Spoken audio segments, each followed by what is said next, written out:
Lo studio di riabilitazione fisioterapica Caprara Agostino SNC, accreditato ad Agrigento, aveva ottenuto l'autorizzazione a trasferire la propria sede a Favara, un'operazione che secondo la Polimedica SRL sarebbe avvenuta in violazione della normativa regionale che regola l'accreditamento e lo spostamento delle strutture sanitarie della stessa branca all'interno del medesimo distretto sanitario. Per questo la società di Favara aveva presentato un ricorso contro l'autorizzazione rilasciata dall'ASP di Agrigento.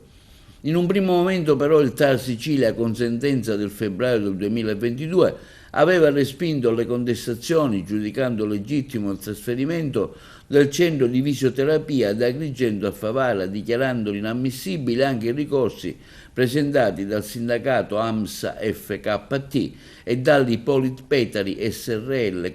contrari all'operazione.